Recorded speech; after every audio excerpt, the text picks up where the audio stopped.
The senator from Georgia. Madam President, I rise today to speak in defense of a dear colleague of ours who is now the Attorney General of our nation, Jeff Sessions. He's my friend. More importantly, he's a former colleague of this very body. He's a man of integrity. He's a man of principle. I trust him, and I take him at his word. Furthermore, he has repeatedly said just today that he will in fact recuse himself if and when it becomes appropriate. In my opinion, Madam President, it's not appropriate right now, but if it ever were to become appropriate, he has said without hesitation that he would. You know, I've really never witnessed anything quite like this in my brief time here in the United States Senate. The last 2 years have been very interesting, but never have I seen the hypocrisy that we see going on around this one issue.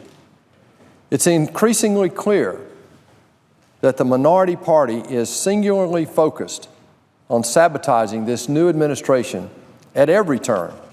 Today is no exception. They've exercised procedural rules in the Senate time and again beyond the intent of the founders' design in order to stop President Trump from even getting his team in place, the very cabinet.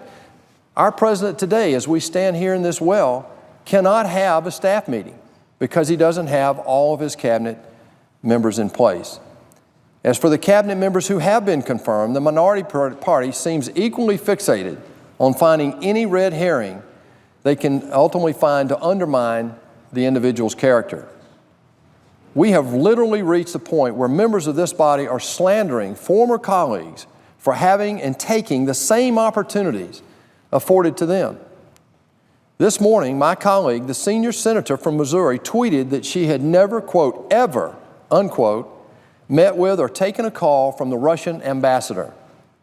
But her own Twitter account proved that she has at least twice in the last 4 years. 30 members, as a matter of fact, of this body, Madam President, met with the Russian ambassador and ambassadors from other nations in 2015 for a sales pitch on President Obama's deal with Iran. Many of them, including the senior senator from Missouri, were open supporters at that time of candidates in the president's race. In the process of this hypocrisy, the minority party is prohibiting us from taking action on legislation that would solve many of the problems that have manifested themselves over the previous 8 years. Make no mistake, Mr. President, Russia is a traditional rival whose actions pose a definite threat to global security and even our own security here at home. Their actions over the last 8 years have helped destabilize Eastern Europe and the Middle East. And it was the inaction and refusal to lead of the past administration, a policy the minority party followed hook, line, and sinker, that created a power vacuum around the world and allowed this Russian resurgence. I've said this repeatedly, and I'm going to continue to do so until there is a definite proof that Russians changed the single vote from Hillary Clinton to Donald Trump. I'll be focused on one thing, and that's doing exactly what the American people sent us up here to do. And I encourage my colleagues to do the same thing.